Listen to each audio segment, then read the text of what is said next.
Let Sean do it. Sean hasn't done an intro in a while. Good luck. Well, come on, you're telling that. Good luck. Good luck with the next episode of Tech Tips. What are we doing? Your BCDR episode 2. You're just like telling them that episode 2 or part 2 of BCDR is a thing. Okay. Just gonna sit there and like do they know that there's already I guess so if they're clicking on the video, right? All right. Okay, we ready? Compose. Welcome back. My name is Sean Roop. And I'm Chris Tripp with neoRhino IT Solutions. And so we're here with part 2 of our tech tips for BCDR. Hope you guys enjoy. Thanks for watching. Cloud. What about cloud? There are several cloud solutions that I know of and that we utilize, and there's Datto, AWS, which we don't utilize, but that's out there. Yeah. And then there's also, Windows backup Windows or Microsoft has Azure services, which basically you can run your entire network now from Azure services, right, which is all in the cloud, yeah, which is pretty cool. Office 365 has really bumped up their game and brought in some really neat tools and equipment for you to be able to use that. It's going to keep getting bumped every year. You're going to keep seeing crazier things show up. It's a good solution. But hey, if you have something on site, your hard drive dies, you also kind of want to have things in place for that, like a RAID and that would be an essential, first thing that you want to do is set up your RAID before you even get Windows installed, in my opinion. Yeah, definitely. Especially on important devices, so your servers, you're always going to want to have. And that's pretty much standard across the board. Any IT company that's going to set up a server for you is going to have some form of RAID in it. You hope. Yeah, I would hope. I know that we wouldn't. Yeah, so it's always going to be rated. There's obviously multiple options for rating. We typically stick with 5s and 6s, but you can go even as far as go down to a 1, and you'll still be relatively protected. Yeah. So there's that option to some and that can form even of be protection is helpful. Absolutely, yeah. And that can even be implemented on other machines or other devices in the network that are important as well. If they have important data stored on them, it can be beneficial. Even for performance sakes too, you can have if you've got a video editor in the office, or you've got somebody that's doing graphics, large graphics files, things like that, the extra performance you can get from RAIDs can be beneficial, but I'm getting off topic, so. It's all good. It's all good. So there is also places who utilize data centers and places like that, basically off-site everything. Yeah. And they or even pretty much, there's solutions. You hope the data center has replications, at least to another one of theirs, just in case that one goes down. Your whole business shouldn't go down when a data center goes down, and you hope not. Most large data centers are going to have some solution for if they lose, a data center. They'll usually have geo-redundant locations that they can typically will replicate your information back and forth to. Definitely. Assuming on the plans that you're paying for, and you read your contracts, make sure that you know what you're paying for. But and also that kind of protects you, say it floods or your business catches fire and things like that. Right. All your information and data is not really at your business, it's over there at the data center. Right. So everybody gets to go home for the day and accesses the data center. Or even having like a hybrid solution set up where you've got your on-prem server and then you've got all of that replicating up into the cloud too. That falls into that category still. So that if you do happen to lose that hardware, or a tornado comes by and takes your whole business away, you've got all that information in the cloud. And you can continue to access it and have a normal business. Well, as normal as you can be after a tornado. Business continuity. Business continuity. What are your thoughts on SAS drives? NAS drives? Or NAS? They're having a NAS drive in the office for backing up sakes. It's a good option.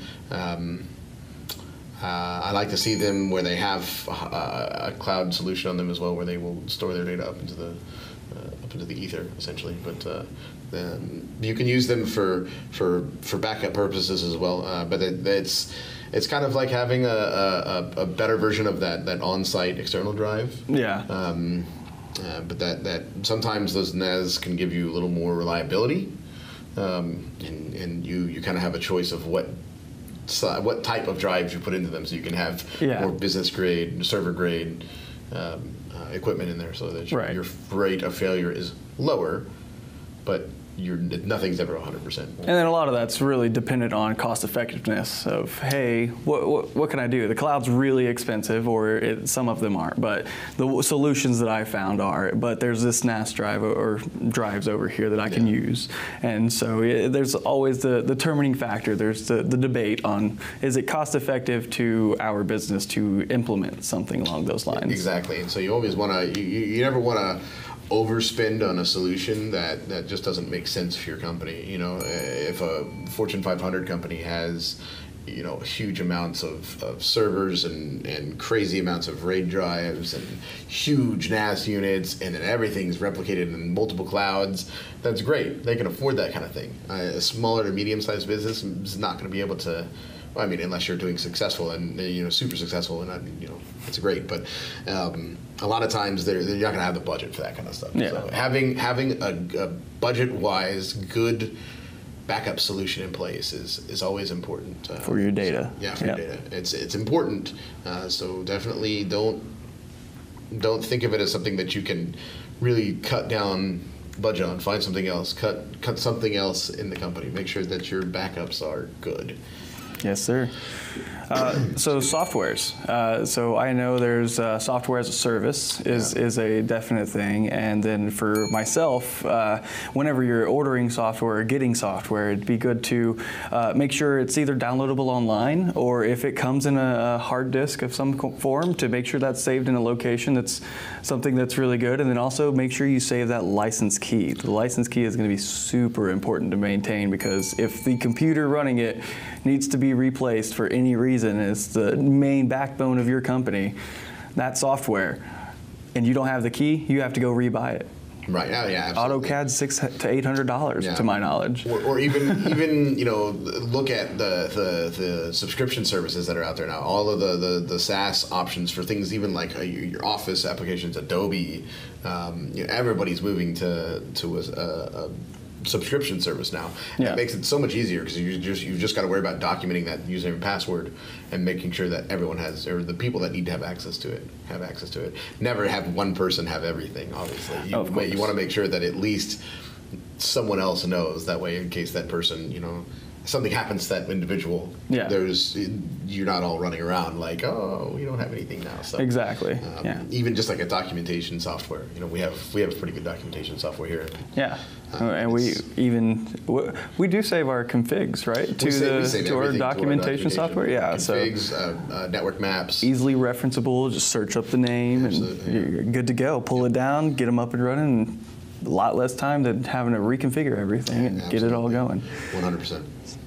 So when a business does go down, something to keep in mind would also be phone systems. What would you have to say about that? Definitely. So there's a lot of different solutions you can use for phone systems. Obviously, hosted is going to be one of the best for terms of disaster recovery, because most of those hosted solutions, you can just pick that phone up and just take it home, take it to another place where you can continue to conduct business and just connect it.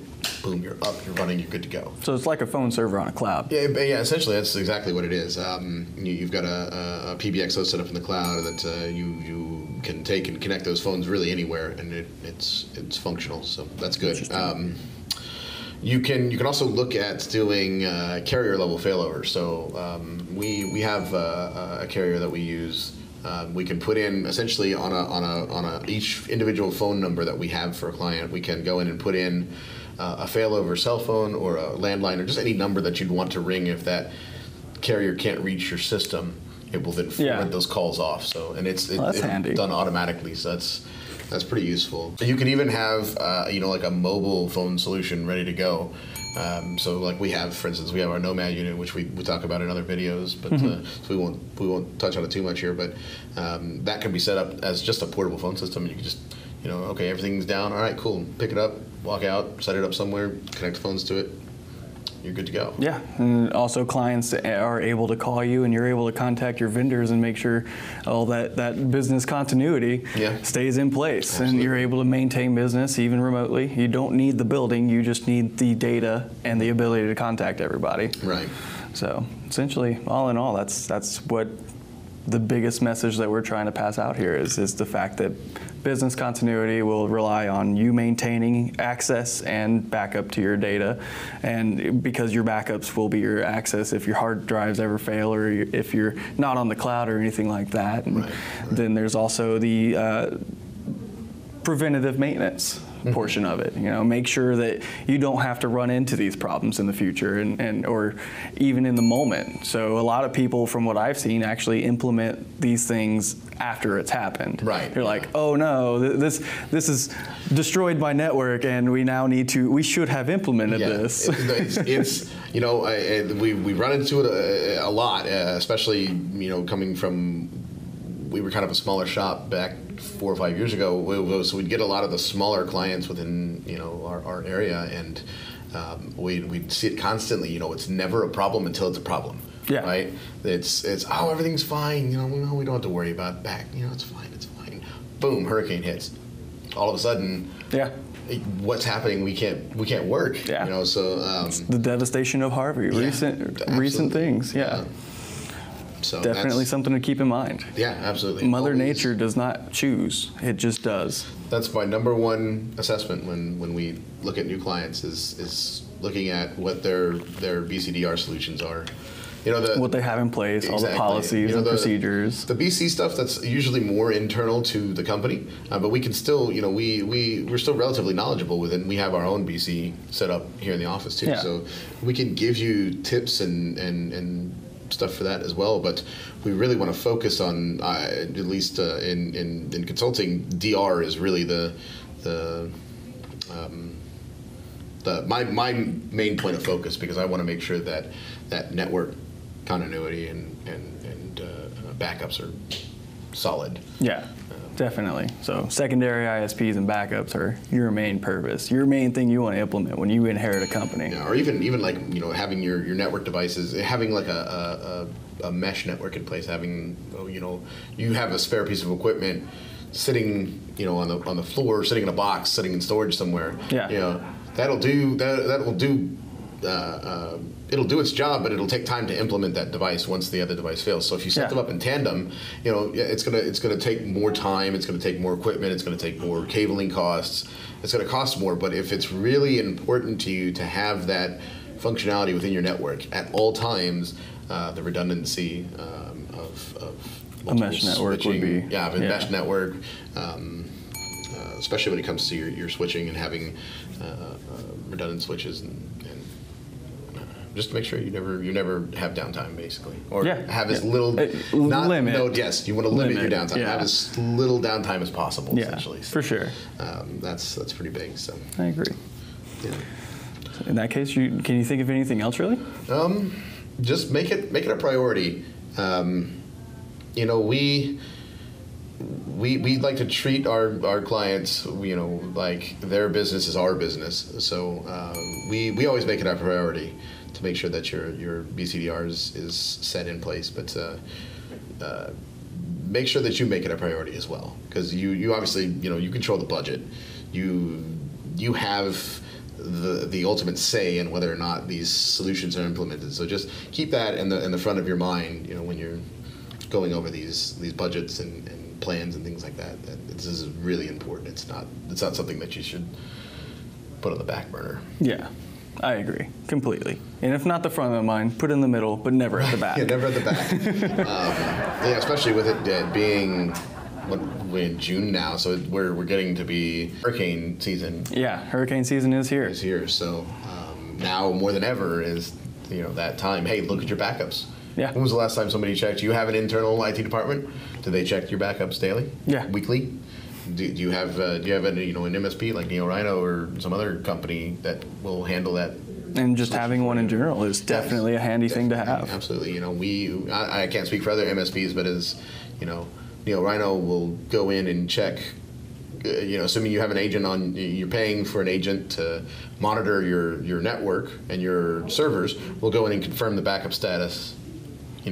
Typically on a weekly basis, but if you're more concerned about it, we can look at it on a daily. Yeah, we have some clients I know for sure. We check them daily. Right, absolutely. Especially if they have like on-site help desk members out there every day. So Get the white glove treatment. yeah, the white glove treatment. Yeah, that's exactly it. Yeah.